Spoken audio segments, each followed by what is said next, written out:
2 जून 1972 देश की प्रधानमंत्री इंदिरा गांधी ने कोलकाता मेट्रो की आधारशिला रखी।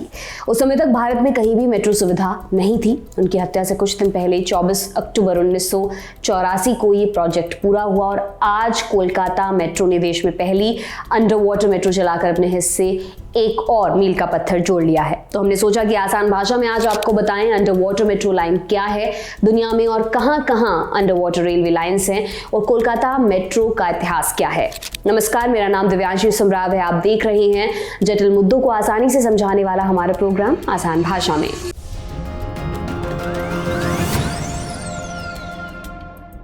कोलकाता। मशहूर फ्रेंच लेखक डोमिनिक लापियर इस शहर को सिटी ऑफ जॉय कहा करते थे और इसी सिटी ऑफ जॉय से आई है एक खबर। प्रधानमंत्री नरेंद्र मोदी ने कोलकाता में देश के पहले अंडर वाटर मेट्रो स्टेशन का उद्घाटन किया है। हावड़ा मैदान मेट्रो स्टेशन और एस्प्लेनेड मेट्रो स्टेशन के बीच बना ये सेक्शन हुगली नदी के नीचे बना हुआ है। ये अंडर वाटर मेट्रो हावड़ा को सॉल्ट लेक सिटी से जोड़ेगी। यहाँ ध्यान देने वाली बात यह है कि अंडर वाटर और अंडरग्राउंड दोनों अलग अलग तरह की मेट्रोज हैं। अंडरग्राउंड में जहाँ रेल लाइन को जमीन के नीचे बनाया जाता है, वहीं अंडर वाटर मेट्रो में रेल लाइन को पानी के नीचे बनाया जाता है। यहाँ के पानी के नीचे स्टम्प का मतलब है किसी भी नदी का जो सरफेस होता है उसके नीचे वाले हिस्सों को खोदकर यहाँ मेट्रो चलाई जाती है। इसके लिए ट्यूब जैसे टनल या फिर कंक्रीट टनल का इस्तेमाल किया जाता है। कोलकाता अंडर वाटर मेट्रो को बनाने के लिए नदी के बीच कंक्रीट टनल का इस्तेमाल किया गया है। मानी ये टनल नदी के नीचे की जो सतह है उससे भी 13 मीटर और नीचे बनाई गई है। दिल्ली मेट्रो में जैसी अंडरग्राउंड टनल्स हैं, ये भी वैसी ही है, बस अंतर इतना है ये नदी की सतह से नीचे बनाई गई है। हुगली नदी के नीचे बना ये मेट्रो सेक्शन 16.6 किलोमीटर लंबा है। इस सेक्शन में 6 स्टेशन हैं। उद्घाटन के बाद अब ये अंडर वाटर मेट्रो आम लोगों के लिए उपलब्ध है। अधिकारियों ने उम्मीद जताई है ये मेट्रो हुगली नदी के नीचे 520 मीटर की दूरी को 45 सेकेंड्स में तय करेगी। एस्प्लेनेड और सियालदह के बीच ईस्ट वेस्ट अलाइनमेंट का हिस्सा भी बन रहा है। वहीं सॉल्ट लेक सेक्टर 5 से सियालदह तक का हिस्सा पहले से ही चालू है। क्या है अंडर वाटर मेट्रो की खास बातें? इस सेक्शन पर मेट्रो ऑटोमेटिक ट्रेन ऑपरेशन यानी एटीओ सिस्टम से चलेगी। एटीओ सिस्टम में मेट्रो ड्राइवर के एक बटन दबाने के बाद ट्रेन अपने आप अगले स्टेशन पर पहुंचेगी। जमीन की सतह से टनल की गहराई 33 मीटर है, वहीं हुगली नदी के तल से इसकी गहराई 13 मीटर है। इस अंडर वाटर मेट्रो में 5G इंटरनेट की सुविधा दी जाएगी। इसके टनल को इस तरह से डिजाइन किया गया है कि टनल में पानी की एक भी बूंद अंदर नहीं जा सकती। ट्रेन की स्पीड 80 किलोमीटर प्रति घंटा होगी। स्पीड टनल के अंदर और बाहर दोनों जगह होगी। हुगली नदी के अंदर बने इस टनल का डायमीटर 5.55 मीटर है। डायमीटर को ऐसे समझिए, जो टनल है वो सर्कल यानी गोलनुमा शेप की होती है। इस गोले के अंदर जो सबसे बड़ी इमेजिनरी लाइन सर्कल के 2 छोरों को कनेक्ट करे उसे डायमीटर कहा जाता है। पानी के लीकेज को रोकने के लिए टनल में हाई क्वालिटी के M50 ग्रेड कंक्रीट का इस्तेमाल किया गया है। टनल की अंदरूनी दीवार की मोटाई 275 मिलीमीटर है। इसमें भी M50 ग्रेड कंक्रीट यूज किया गया है। प्रोजेक्ट की शुरुआत कब हुई? इस प्रोजेक्ट का कॉन्ट्रैक्ट 2010 में कंस्ट्रक्शन कंपनी एफकॉन्स को दिया गया था। एफकॉन्स ने टनल बनाने के लिए जर्मन कंपनी हेरन कनेक्ट से टनल बोरिंग मशीन TBM मंगाई।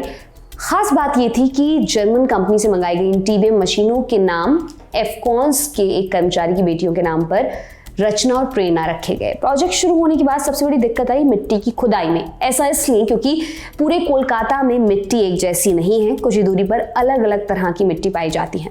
इसलिए सिर्फ मिट्टी के सर्वे में ही लगभग 6 महीने लग गए। इसके बाद कई बार मिट्टी की जांच के बाद ये तय हुआ कि हुगली नदी से 13 मीटर नीचे की मिट्टी टनल के लिए उपयुक्त है। सब कुछ तय होने के बाद 2017 में TBM से सुरंग बनाना शुरू किया गया। इसके लिए 125 दिनों का समय रखा गया, पर इसे 67 दिनों में ही पूरा कर लिया गया। इसी दौरान एक दुर्घटना भी हुई। 1 सितंबर 2019 को जब tunnel boring machine Chandi Sealdah से आधे किलोमीटर की दूरी पर थी, तभी एक पत्थर से टकरा गई। नतीजा ये हुआ कि पूरी टनल में मिट्टी भरने लगी। इससे कोलकाता के बहु बाजार की कई बिल्डिंग्स धंस गईं। लोगों में डर बैठ गया कि कहीं टनल की वजह से उनका घर भी ना धंस जाए। सैकड़ों परिवारों को प्रशासन ने होटलों में शिफ्ट कर दिया। इस घटना को देखते हुए कोलकाता हाईकोर्ट ने टनल निर्माण पर रोक लगा दी। कई महीनों तक इसका काम बंद रहा। फिर फरवरी 2020 में जाकर इस पर फिर से काम शुरू हुआ। टनल के बारे में आप जान गए, अब थोड़ा इतिहास में दाखिल होते हैं और जानते हैं कि कोलकाता मेट्रो की शुरुआत कैसे हुई। ऑफिशियली देखा जाए तो कोलकाता मेट्रो की शुरुआत हुई साल 1984 में, पर इसकी कल्पना ब्रिटिश इंडिया में ही की गई थी। कोलकाता में अंडरग्राउंड रेलवे का प्रस्ताव पहली बार साल 1921 में आया। एक ब्रिटिश इंजीनियर हार्ले डालरिम्पल हे ने ईस्ट वेस्ट ट्यूब रेलवे का प्रस्ताव अधिकारियों के सामने रखा, पर किसी कारण से तब इस पर काम शुरू नहीं हो सका। इसके बाद 1947 में देश आजाद हुआ और एक बार फिर से अंडरग्राउंड रेलवे की बात होने लगी। तत्कालीन मुख्यमंत्री बिधान चंद्र रॉय ने तब जोर शोर से इसके लिए आवाज उठाई, पर देश आर्थिक तौर पर इतना सक्षम नहीं था जितना आज है, इसलिए मेट्रो का सपना एक बार फिर ठंडे बस्ते में चला गया। फिर आया 70 का दशक। तत्कालीन पीएम इंदिरा गांधी ने 29 दिसंबर 1972 को कोलकाता मेट्रो की आधारशिला रखी। फिर साल 1973-74 में कंस्ट्रक्शन का काम शुरू हुआ और 24 अक्टूबर 1984 को कोलकाता में पहली मेट्रो दौड़ी। इसके बाद 27 सितंबर 1995 को दमदम से टॉलीगंज तक 17 स्टेशन के बीच 16.45 किलोमीटर के सेक्शन पर कोलकाता मेट्रो की सेवाएं शुरू हो गई। समय समय पर इनका विस्तार होता गया और 2010 में कोलकाता मेट्रो को क्षेत्रीय रेलवे का दर्जा दे दिया गया। और अब आखिर में आपको बताते हैं कि भारत से इतर कुछ देशों के बारे में जहां अंडर वाटर रेलवे टनल मौजूद हैं। पहला नाम है डेनमार्क की ग्रेट बेल्ट फिक्स्ड लिंक का। 1995 में बनकर तैयार हुई ये टनल 8 किलोमीटर लंबी है। ये टनल डेनमार्क के स्विट्जरलैंड से स्पोरोगो को जोड़ती है। अगला नाम है साउथ कोरिया की बोरयोंग अंडर सी टनल का।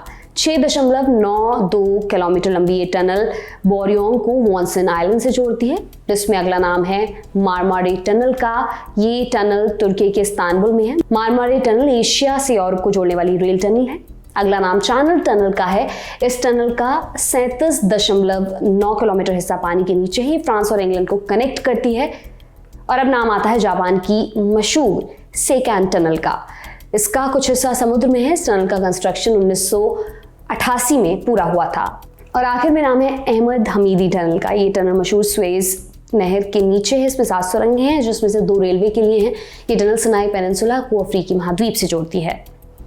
तो आज की आसान भाषा की किश्त में इतना ही। आपके लिए तमाम जानकारी जुटाई थी हमारे साथी मानस ने। देखते रहिए दी लल्लन टॉप। बहुत बहुत शुक्रिया।